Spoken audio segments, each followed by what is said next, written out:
It is a Christmas Eve edition of No Sleep Teal right here on the Reier on YouTube channel. Travis Reier alongside Evan Reier.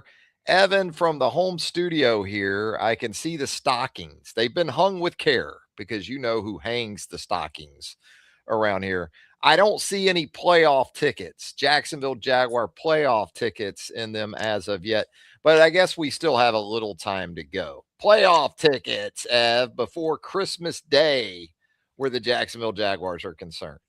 Well, we might not get them before Christmas Day, or at least not a home game, but we could have a home game confirmed before New Year's Day, which would be pretty freaking cool, all things considered.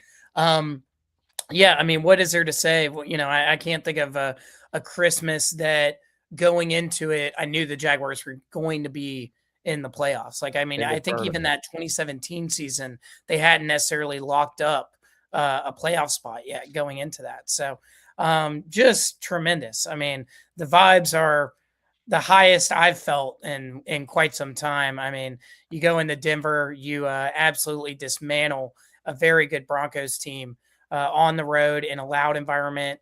That's I mean, I don't, we were kind of thinking that the Jags definitely had a shot in that game, but I don't think either of us thought that the Jags could do it like they did this past Sunday. No, validation performance. And again, one of those where even as ardent Jaguar fan, you went into still feeling like, can I really trust this team? Is Yeah. it safe? Is it okay to go all in? Well, after what happened out at Invesco Field last Sunday, I think you have to at this point. You're a playoff team for crying out loud. You've got that in your back pocket. To your point, just an impressive performance because started the game fast, started the game the way they needed to. You knew Denver would ultimately counterpunch. That happened. Took a bit of a counterpunch from the Broncos, but then it felt like all Jags from that point forward. I know you look at it statistically, the Broncos with over 440 yards of offense, but you force a couple of turnovers from Bo Nix on an interception and also a fumble recovery. So that continues to be a positive trend. And red zone success, third down success for the Jags, right? 8 of 15 on third down in that game, 4 red zone touchdowns. What I liked about the red zone touchdowns, too, all came from 4 different guys. So this isn't an offense that is overly dependent on one guy or one sort of revenue stream. They get it from Travis Etienne. They get it from Parker Washington with just an absolutely huge performance, almost as if to say, yeah, it's great. Jacoby Myers got his money. Now I would like to Please. get my money too. Yeah. Trevor Moore running the football down there. Just impressive in every way. Brenton Strange, the ways that this offense right now are working, starting with Trevor Lawrence pulling that trigger, it's championship caliber right now. It is. We've joked in weeks past about Trevor letting it rip, but I think, Cohen was on to something. Whatever type of adjustments, whatever type of confidence boosting words that Cohen has been feeding Trevor all season, it's snowballing right now. I mean, this was a better performance than we've already seen from the really good performances in the week prior. Because you're doing it up against guys like Patrick Surtain. You're, Mhm. worried about guys like Nick Bonito and different stuff like that. When you're able to beat a really talented defense like this, that's something special. And Trevor, I mean, in high pressure situations, after getting, I mean, that shot he took on the dead play, Yeah. from behind, that's like I was like, oh, there's the season, like where he's got to have a broken something because he You gets think Patrick crumpled. Mahomes takes that shot, by the way, and there isn't a flag? Do you That's think that that's that a happens? That's the thing too, is that there's a lot of complaining, a lot of, well, the Jags got really lucky with some of these calls or whatever. On that, they blew the play dead, which I get it is a frustrating moment. Trevor stops playing. He stops looking to throw. He's just standing there. Dude doesn't realize that the whistle's blown. And the only defense of that I've seen is, hey man, it's a really loud stadium. He It's couldn't hear the loud. whistle. Well, guess Yeah. what? That's still a flag. It doesn't matter.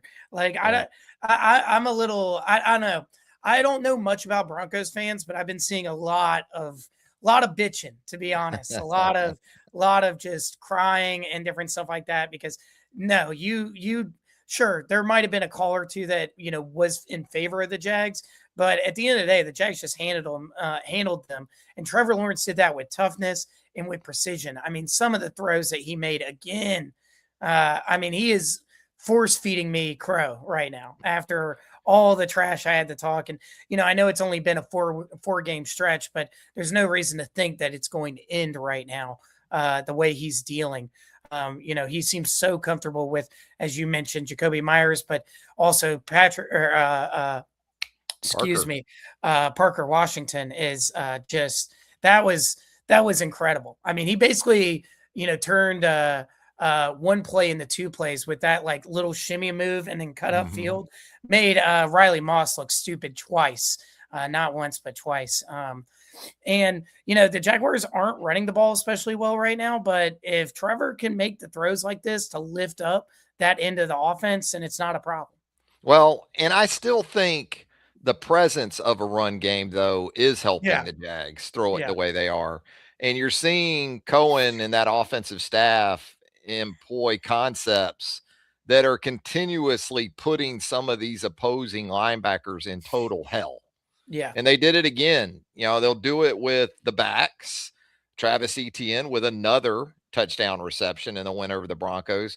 But then the different things they can do with Brenton Strange, too. Yeah. And also lining up wide receivers in the backfield from time to time to help them do some different things in the red zone. But, you motion Brenton Strange around, you end up settling him as almost like an H-back or an offset fullback.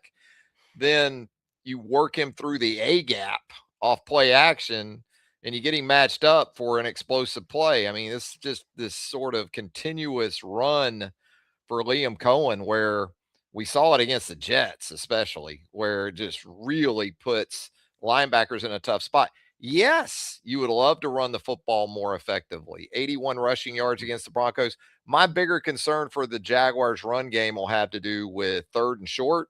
Can they convert the tough short yardage, goal line, those type of situations? Situational run game, I'm more worried about because they're still getting it from the backs. A lot of teams, if they can't run it, like Jonathan Taylor, if the Colts can't run it with Jonathan Taylor, I don't know how much they're really going to get from him otherwise. Right. But Travis Etienne can run for 50 yards like he did against the Broncos. And while he didn't have a huge game in terms of yards receiving, he still had that touchdown catch down there in the red zone. So it's still effective, even when statistically it may not show up as much. Yeah, for sure. No, Liam Cohen deserves all the credit in the world. I mean, I think at this point we have to be talking about Cohen as, a top 5 play caller, at least for this season. I mean, he doesn't seem to really, throw out just trash plays. There's no really missed opportunities with this offense right now. Something that Kurt Benkert, former NFL quarterback and like a YouTube analyst guy that I like watching, pointed this out. Noticed that, I guess in recent weeks when the Broncos are facing like a bunch set, they run this like weak safety blitz. And to counteract that, the Jaguars did some like kind of quick snap BS against the Broncos that worked over and over and over again. Mostly because Broncos defensive line standing up, trying to figure out exactly what the Jags are about to do. Then like with the center, he'll do like a double, like there's the mic. He's like taking all the time in the world before he actually sets over it, gets all the receivers set. And then the moment that the hand touches the ball, it's snapped. There is no, there's no count. There is no nothing. And no cadence. That kind of stuff is so cool to see. And not something that I think even Doug Peterson was considering doing, or, or something that Marone could have even considered doing. This is something that's a lot more modern without being, flashy for the sake of flashy. This is smart football. And it's a great thing to see. I mean, Jacoby Myers has a slightly quieter game. Doesn't really matter when you got Parker Washington going off. Same thing with BTJ, but BTJ continues to look confident. He looks like he's, engaged. He's not just out of it. Also, all the flowers in the world. We've done it for the past couple of weeks, but Cole Van Lannon is such a revelation, as well as Walker Little coming in for Patrick McCarry at guard. Walker Little had a tremendous day in a very, high pressure spot. Because when McCarry out, you're starting to wonder, oh, geez, man, like, the offensive line's been playing really well. Walker Little at guard was maybe even an upgrade over how McCarry was playing, previously in that game, because McCarry was kind of getting lit up early in that game from that Broncos defensive line. Yeah, and even the center position, as we've seen throughout this season, with Hainsey going out on occasion, Monheim having to come in and at least patchwork that situation. Depth has been a real plus for this Jaguars offensive line. In a stretch in recent years where you couldn't really get 5, you maybe couldn't get 4 out there together. They've actually been able to hold it together. Now, Trevor was sacked 5 times in the game. Yeah. But pretty much all in the first half too. Yes. But still did a good job taking care of the football. I'd rather see that number than 2 fewer sacks and 2 more interceptions. So he kept the interception column clean as much as he's handling the football now, and run situations, took care of the football in that area as well. Now, for the Jaguars defense, again, you look at this thing statistically, Bo Nix throws for 352 and a touchdown. He was picked off. Denver ran for over 100 yards, 101, average 5.9 yards per carry. But third down and red zone, the Jaguars did a pretty good job in those areas, Evan. Yeah, bend don't break, right? I mean, it's one thing if teams are getting a lot of time of possession, but as long as you can make the plays when they matter most, then you will end up winning football games. And really, the defense did that. I mean, don't get it twisted. Yeah, there was definitely some big play stuff. That RJ Harvey run got me scared in the first half. I was like, oh shoot, this is potentially going to be bad. But if you go look at it the rest of the way, RJ Harvey went 6 handoffs for 12 yards. If you don't, everything besides that 38-yard run, Cortland Sutton kind of cooked like we expected him to. We talked about being nervous about Cortland Sutton going into the week, but after that first half of explosive plays by him, again, the Jaguars defense is making adjustments. Campanelli, you talk about play calling from Liam Cohen. I mean, Campanelli also in his bag right now. You didn't love how weak the pass rush was in a situation like this. You're going to have to be a little bit better than that. I mean, there was really only 5 QB hits in the game, and BJ Green with the only sack. You kind of want Josh Hines-Allen to show up a little bit more so than that. Trayvon Walker apparently was dealing with the knee issue during the game. So, something to look for there going into this game against the Colts. But overall, fine. You capitalized on the mistakes that the Broncos made, and Jarian Jones came up big late. You like seeing that. That's not a great throw from Bo Nix, but Jarian Jones still has to make a contested catch there. So you're not really going to be too mad about that. Yeah, and what else you like about this performance by the Jags? Just 2 penalties. Yeah, clean in the game on the road in a tough environment. 2 penalties for 20 yards. Meanwhile, the Broncos with 6 for 61. So good situational, good complementary football from the Jaguars in Denver, because Cam Little gets it done again in his area. He gets us the BOGO medium subs from Firehouse with that. They teased us with the 73-yarder in the warm-up. They couldn't stop talking about it on the broadcast. Well, we talked about 76, perhaps. So that I was hoping that the Jaguars would have the ball at the end of the second half, because Cohen is a risk taker, but he's not so gamble heavy that he's going to kick it from 70 in any situation in which he's going to give the ball back to the other team. But yeah, no, Cam Little was good. Logan Cook was really good again too. Really good. Special teams. Also, DJ Dallas, welcome to Jacksonville.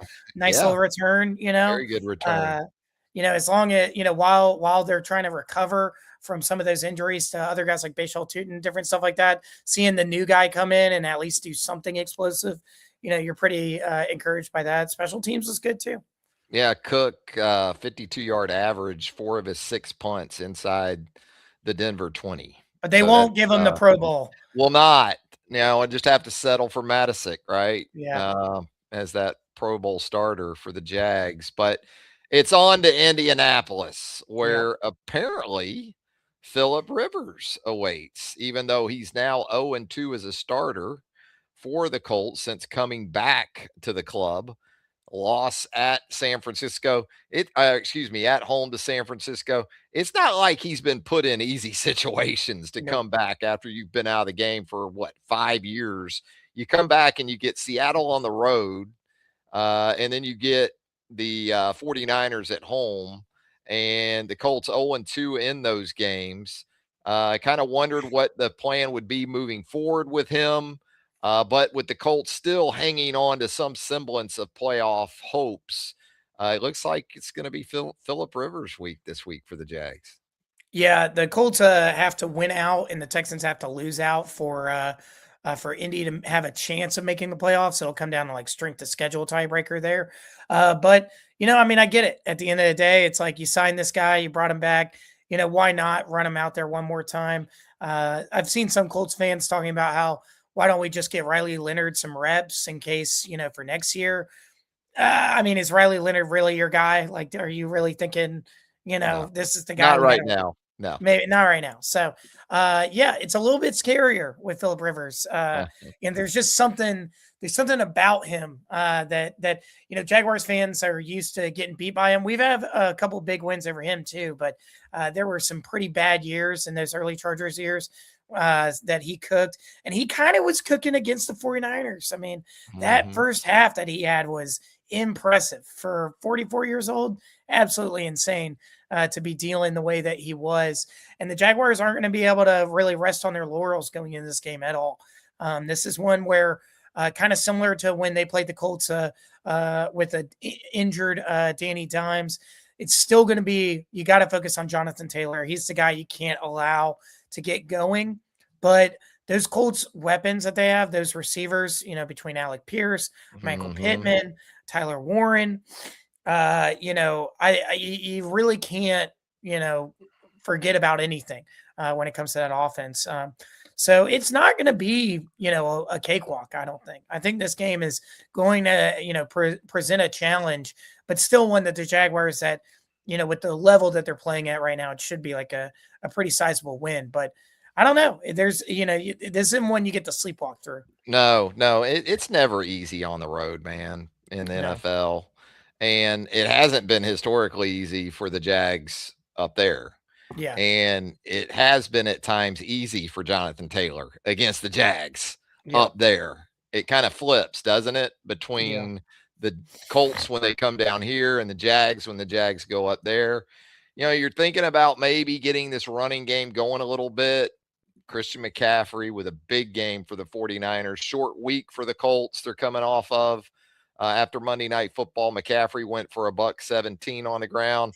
Also a couple of touchdown catches, by the way, for Christian McCaffrey in that game. So if you're thinking about Travis Etienne and the way that he can be used in similar ways. Now, that first time around, Etienne with just one catch for 8 yards. He did rush for 74 yards and 2 touchdowns. So this still looks like an opportunity instance where I don't see the Jags changing a whole lot in terms of the mix and the formula that's working for them on the offensive side of the ball. No, the Colts defense is just in tatters right now between injuries and just general performance level. And yeah, Etienne or McCaffrey had a big game, so you would expect Etienne to have one too. Who also had a big game before he was injured? George Kittle. Yeah. Kittle was a monster, just absolutely terrorizing the Colts defense. So you're thinking Brenton Strange as well here. The formula should be fairly similar to what we've seen. It shouldn't switch up all that much. It's more so that, I know that the 49ers still ended up easily winning that game, but you just can't afford to have the Colts get hot early. You really don't want to be trying to come from behind in that kind of situation where Jonathan Taylor is just going to be consistently handed the ball. The 49ers were able to literally just go punch for punch. Like every time the Colts scored a touchdown, 49ers scored a touchdown.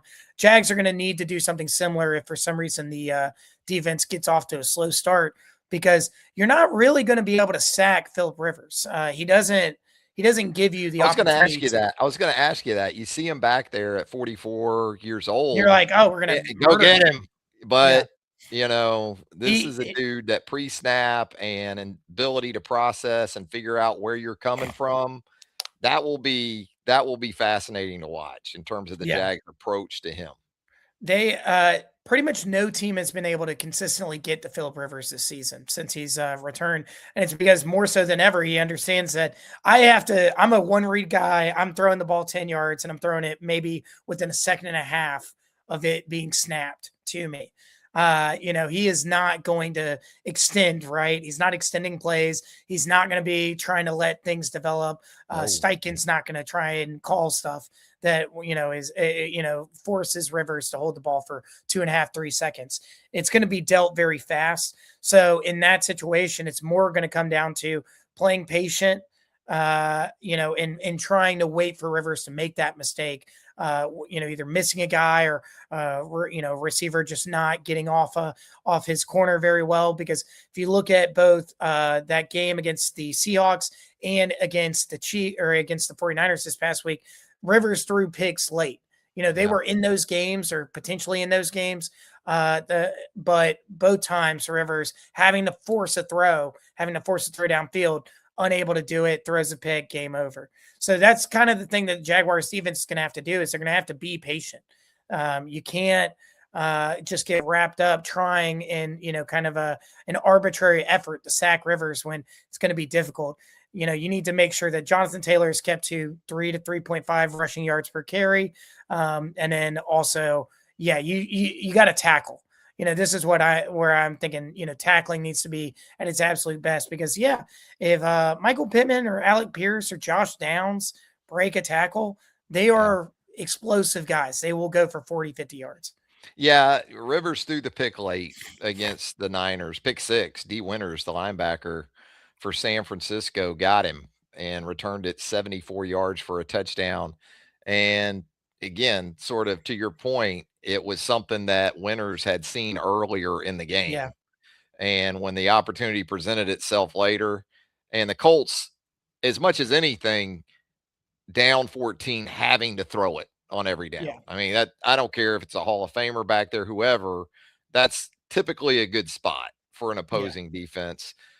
And San Francisco in that game Monday night scored no fewer than 10 points in each of the four quarters, 14, 10, 10, 14. So, again, scoring wasn't much of an issue. With that being said, Evan, the confidence level in the Jags going up there, again, it hasn't always been a great result for the Jaguars, but are you there yet? Are you feeling like in a game like this where the Colts look more wounded than they look like a wounded animal, if you know what I'm saying? Yeah. Uh, they have everything on the line. Jags still Yeah. have plenty on the line. Yeah. But can the Jags back-to-back roadies go up there and get the job done?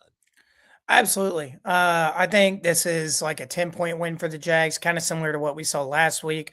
Maybe, kind of an explosive first half, and then the Jaguars trying to kind of do what they've done previous in the season, which is put teams to sleep. That's not really been the case the past 2 or 3 weeks. It's just been explosion after explosion, and the offense is scoring all these points. I think in this game, the Jaguars are going to be, going to need to prepare for a bit more of a methodical contest. It can't just be Trevor rolling out to his left and throwing dimes constantly. I think they're going to try and win time of possession, force Jonathan Taylor to win the ball game for the Colts. I'm thinking like 27-17. Still a pretty good offensive day, not a bad defensive day, but a little more boring than the game that both the Colts and the Jags played respectively this past Sunday/weekend, I guess. I like the Jags to win. I think it'll be a little tighter, kind of similar game that you're anticipating, but I'm going to go 24-20 with the All Jags right. up in A little bit of Indianapolis. stress. I just, man, it's the NFL. It's just Yeah, like, dude. it's not going to let you there's no homecoming games, really in the NFL. It doesn't seem No, like. it's true. So Injuries are going to be a big thing to watch for in terms of who's coming back for who, because Jags have quite a list right now on the injury report they between, do.